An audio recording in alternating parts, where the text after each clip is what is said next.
My own mom screamed in court, "She is mentally sick." I stayed silent. Welcome to my new story. My own mother looked the judge straight in the eye and said I was mentally incompetent. She said I'd been unstable my whole life. She said I should never be allowed to control my own finances, let alone inherit anything from my grandmother. I sat there in the Milwaukee County Courthouse on March 14th wearing my grandmother's pearl earrings, and I did not say a single word. The judge, a woman in her mid-60s with silver hair and reading glasses perched on her nose, listened to my mother's attorney finish his opening statement. Then she turned to him with an expression I had seen many times before in 38 different cases. Actually, it was the expression she made when something did not add up. She looked at Bradley Fenwick, my mother's young attorney in his oversized suit, and asked him a simple question. Do you truly have no idea who this woman is? The woman you're calling mentally incompetent? Bradley blinked. He looked at his notes. He looked at me. He looked back at the judge. My mother's face went from confident to confused to pale in about 4 seconds. Let me tell you how I ended up in that courtroom. My name is Nancy Berglund. I am 33 years old, and I work as a certified fraud examiner in Milwaukee, Wisconsin. For the past 7 years, I have specialized in one specific type of crime, elder financial abuse. I investigate cases where someone steals money from vulnerable seniors, forges checks, creates fake powers of attorney, and manipulates wills. I have seen every trick in the book and have testified as an expert witness in 38 cases. 31 of those cases ended in conviction. 11 of those testimonies happened in Judge Patricia Kowalczyk's courtroom.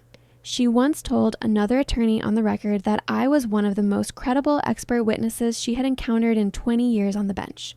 My mother did not know any of this. We had not spoken in 19 years. Here's what you need to understand about my mother, Daisy Hollister. When I was 14 years old, my parents divorced. It was not amicable. My father moved to Oregon. My mother remarried within 3 months to a man named Theodore Hollister, who owned 3 laundromats in Ryan County, Wisconsin. She decided that her new life had no room for her old daughter. She did not fight for custody. She did not call on my birthday. She sent exactly 1 Christmas card the first year and nothing after that. I was raised by my grandmother, Dorothy Berglund, in a small house in Eau Claire. Grandma Dorothy was a retired elementary school teacher who had never made more than $42,000 a year in her life. But she was careful. She tracked every penny. She kept receipts in labeled envelopes. She balanced her checkbook every Sunday morning with a cup of coffee that had exactly 2 sugars and a splash of whole milk. That woman could account for every dollar she had spent since 1987. She taught me everything I know. She just did not realize she was training a fraud examiner. Grandma Dorothy passed away 8 months ago from congestive heart failure. She was 81 and went peacefully in her sleep in the house where she had lived for 43 years. I was holding her hand. She left me everything. The house worth about $285,000, her savings account with $167,400, and a small life insurance policy. It was not a fortune, but it was hers. She had earned every cent of it by teaching 3rd graders to read for 36 years. 3 weeks after her funeral, I received a letter from an attorney named Bradley Fenwick. My mother was contesting the will. According to the letter, Daisy Hollister claimed that Dorothy Berglund had been suffering from severe mental decline in her final years. She claimed that I had isolated my grandmother from her family. She claimed that I had manipulated a vulnerable elderly woman into leaving me her entire estate. The woman who had not visited her mother in 15 years, who had not called on birthdays or holidays, who had abandoned her own child, was accusing me of elder abuse. I actually laughed when I read it. Then I stopped laughing because the letter also stated that my mother had documentation. She had evidence that I had a history of mental instability going back to my teenage years. She was petitioning the court to declare me mentally incompetent and appoint a conservator to manage my grandmother's estate. The proposed conservator was, of course, Daisy Hollister herself. I called my boyfriend Cameron that night. Cameron Linkfist is a high school history teacher with the kind of family that still has Sunday dinners and keeps photo albums in chronological order. He doesn't understand dysfunction the way I do. He told me I should reach out to my mother. Maybe there had been a misunderstanding. Maybe she felt guilty about the past and this was her way of reconnecting. I love Cameron. I really do. But sometimes he says things that make me wonder if he has ever met an actual human being outside of a Norman Rockwell painting. My mother remembered the exact dollar amount of my grandmother's estate, $167,400. She put that number in a legal document. She still did not know if my birthday is in March or May. Funny how memory works when money is involved. Within 2 weeks, the situation got worse. My mother was not just contesting the will anymore. She filed a formal petition with the probate court claiming that I was mentally incompetent and should have a conservator appointed immediately. She wanted emergency powers. She wanted access to my grandmother's accounts frozen until the court made a decision. Her evidence was creative, I'll give her that. As my legal guardian at the time, her name had been on all the intake paperwork, which apparently gave her attorney enough to request copies. After she abandoned me, I spent about 8 months talking to a school counselor about depression and adjustment issues. This is a completely normal response when your mother decides you are not worth keeping. The counselor wrote that I was struggling with feelings of abandonment and low self-worth. My mother's attorney presented this as proof of lifelong mental illness. She also produced a signed statement from my stepsister, Merlin Hollister. Merlin is 28 years old, Theodore's daughter from his first marriage. According to her statement, I had always seemed unstable and erratic, and she had serious concerns about my ability to manage financial matters. Merlin was 9 years old the last time she saw me. I had not spoken to her in 19 years. She knew absolutely nothing about me. Here is the thing about legal proceedings. Once someone files a petition like this, it does not matter that it is ridiculous. It does not matter that the evidence is flimsy. The process starts moving and you have to respond. You have to hire an attorney. You have to appear in court. You have to prove that you are not crazy. And while you are doing that, word gets out. My firm put me on administrative review. My boss, a decent man named Harold, who had hired me straight out of my certification program, called me into his office and explained the situation. He believed me. He knew this was nonsense. But the firm could not have an expert witness whose mental competency was being questioned in another courtroom. It was a liability issue, an insurance issue, a credibility issue. I was not fired, but I was benched. No new cases, no testimonies, no work that mattered. 7 years of building my reputation, and my mother dismantled it with one phone call to a lawyer. Theodore and Daisy were in financial trouble. That part I figured out quickly. Theodore's laundromats were failing. People do not use laundromats the way they used to, not with cheap washers and dryers available at every big box store. He owed $340,000 to creditors. Their house had a second mortgage. Their credit cards were maxed. My grandmother's estate was not about family for them. It was about survival. But I did not know the full scope of what they had done. Not yet. Cameron and I had our first real fight about 2 weeks into this mess. His parents had started asking questions. His mother, a sweet woman who bakes cookies for every school function, had gently inquired whether there was anything Cameron did not know about me, any secrets, any history. He came to my apartment that night and asked me why I would not just take a psychological evaluation to prove I was fine. I told him that was not the point.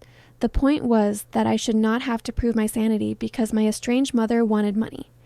He said something about smoke and fire, about how it looked bad that I was refusing to cooperate. I asked him to leave. He left. I sat alone in my apartment that night, looking at the photo of my grandmother that I keep on my bookshelf. It was taken at my college graduation.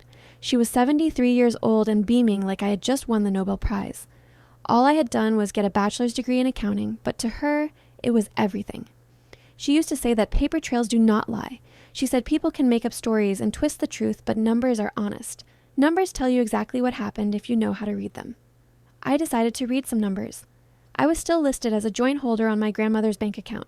She had added me 2 years before her death while she was still completely lucid. She said it was for convenience so I could help her pay bills if she ever got too tired. But I think she knew something might happen. I think she was protecting herself or protecting me. I pulled the bank statements for the last 2 years of her life. I created a spreadsheet. I tracked every deposit and every withdrawal. That is when I found the first crack in my mother's story. In the final 11 months of my grandmother's life, there were 7 withdrawals that did not match any of her regular expenses. No utility bills, no grocery stores, no pharmacy charges, just cash withdrawals ranging from $4,000 to $12,000 each. The total amount, $47,850. Each withdrawal happened within 3 days of a recorded visit from Daisy Hollister. My grandmother had started showing signs of mild cognitive decline about a year before she died. Good days and bad days. She would forget where she put her glasses, then quote poetry from memory an hour later. She was not incompetent, but she was vulnerable, and my mother knew it. The woman who was accusing me of elder abuse had been systematically stealing from her own mother for almost a year. I did not sleep that night. I sat at my kitchen table with my laptop and a pot of coffee and did what I do for a living. I investigated. The bank withdrawals were just the beginning. My grandmother had been meticulous about keeping records, but in her final year, things had gotten disorganized. I had assumed it was the cognitive decline. Now I wondered if someone had been helping that disorganization along. I drove to Eau Claire the next weekend to go through her house more carefully.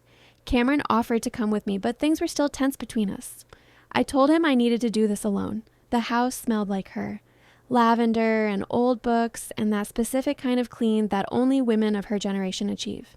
I spent 3 hours going through her filing cabinet, her desk drawers, and her closets. I found what I was looking for in a place I should have checked immediately. Her safe deposit box at the First National Bank of Eau Claire. She had added me to the box 5 years ago. I had only been there once to help her store some jewelry after a break-in scare in the neighborhood. I had forgotten about it entirely. The box contained her jewelry, her wedding ring from my grandfather, a few savings bonds that had matured years ago, her birth certificate, her social security card, and a brown leather journal I had never seen before. The journal was dated. The first entry was from 14 months before her death. The last entry was 6 weeks before she passed. My grandmother had known what was happening to her. She had documented everything. The first entry nearly broke me. It said that Daisy had called for the first time in years, sounding sweet and apologetic. She said she wanted to reconnect. She said she had made mistakes. Dorothy wrote that she did not trust it, but she was old and tired, and maybe people could change. The entries got darker from there. Daisy visited in August. She asked to borrow $2,000 for an emergency. Dorothy gave it to her. Daisy visited in October. She said Theodore was sick and they needed help with medical bills. Dorothy gave her $4,000. Daisy visited in December. She brought Theodore. They asked Dorothy to sign some papers that would make it easier for them to help manage her finances. Dorothy signed the papers. She wrote in her journal that she was having a bad day. She felt foggy and was not sure what she had agreed to. 2 weeks later, she had a good day. She looked at the papers she had signed and realized they were a power of attorney giving Daisy control over her accounts. She was too ashamed to tell me. That part destroyed me. My grandmother, the strongest woman I had ever known, was too ashamed to admit that her own daughter had tricked her. She wrote that she did not want me to see her as weak. She did not want me to know she had been fooled. So, she documented everything instead. Every visit, every withdrawal, every lie Daisy told. She kept records because that was who she was. Paper trails do not lie. The final entry was addressed to me. It said she was sorry. She said she had tried to tell me several times but could not find the words. She said she knew Daisy would come for the money after she was gone, and she wanted me to have proof. She wanted me to fight. She wrote that she had always known I was stronger than her. That was why she knew I would win. I sat on the floor of that bank vault and cried for 20 minutes. The bank manager pretended not to notice, but when I was done crying, I got to work. The power of attorney document was a forgery, not the signature. My grandmother had actually signed it, confused and manipulated, but the notarization was fake. The notary stamp belonged to a man named Ray Gustafson, who had retired from practice in 2019. The document was dated 2024. Someone had used an old stamp on a new document. It was sloppy. It was obvious.